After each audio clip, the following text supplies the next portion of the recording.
toți în costumul de parcă mai slăbi Ronaldo, așa și iată că zâmbesc și se așează surprinzător, se așează și vor sta pe aceste canapele ca să fie fotografiați și să fie filmați. L-am văzut și pe Cannavaro, l-am văzut și pe vechea noastră cunoștință, Van Nistelrooy, iată-l și pe Cassano.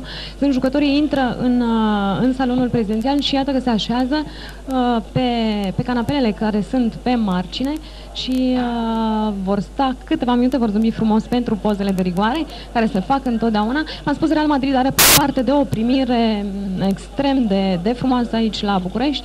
Nu joacă ei se așteptau, nu joacă asta au cerut, mă îndoiesc că totuși au cerut să fie așteptați la salonul prezidențial și primiți cu tot fastul, dar asta se întâmplă, nu-ți vine de două ori Real Madrid în România și iată că am așteptat atâția ani de zile să-i vedem. L-am văzut și pe David Beckham în acest moment intrând, e puțin mai...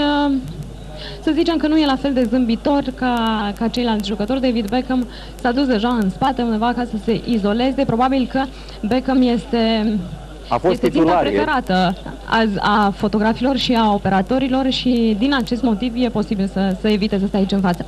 Iată și pe Fabio Capello, dacă nu mă înșel. A intrat și Fabio Capello, a intrat cam în același moment în care a intrat și Roberto Carlos.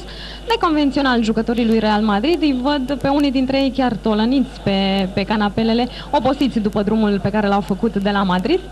Stau și sunt surprinși de presa, probabil de numărul ziariștilor care este aici, pe de-o parte, sau poate nu pentru că ei sunt obișnuiți, vorbesc la telefoane, se uită, unii dintre ei chiar zâmbesc și... Fă-i un semn lui Emerson, fă-i un semn lui Ronaldo, poate vine la microfon. Se uită în cealaltă parte în acest moment, iar Emerson vorbește la telefon. E interesant să vezi jucători care împreună înseamnă peste 100 și ceva de milioane, nu m-am uitat exact care este, dacă s-a făcut un audit în acest moment la Real Madrid și care ar fi valoarea jucătorului. Cred că ne apropiem de o jumătate de miliard de euro, dacă e să ne luăm numai după clauzele de reziliere. Exact, dacă e să ne luăm după clauzele de reziliere, e clar că valoarea lui Real Madrid este extrem de mare. Jucători care sunt și puțin surprinși, se uită interesați așa către presa care este aici. Alții vorbesc la telefon și stau liniștiți. Interesant, iată-l pe David Beckham, îl văd în acest moment făcându-și câteva fotografii cu cei de aici, de la salonul prezidențial, care stau pe partea cealaltă, însă presa nu are acces, așa cum v-am spus. Presa stă într-o parte a salonului prezidențial, iar jucătorii stau dincolo. E o distanță destul de mare, ți-aș spune că e vorba de vreo 10 metri între noi și ei, dar e interesant oricum să-i vezi pe jucători, acești mari jucători, Los Galácticos sau Galactici, cum le spunem noi, stând aici și uitându-se mirați. Mă uit acum la Cannavaro, Roberto Carlos și Sergio Ramos, care se uită surprinși către toată presa care este aici prezentă la salonul prezidențial.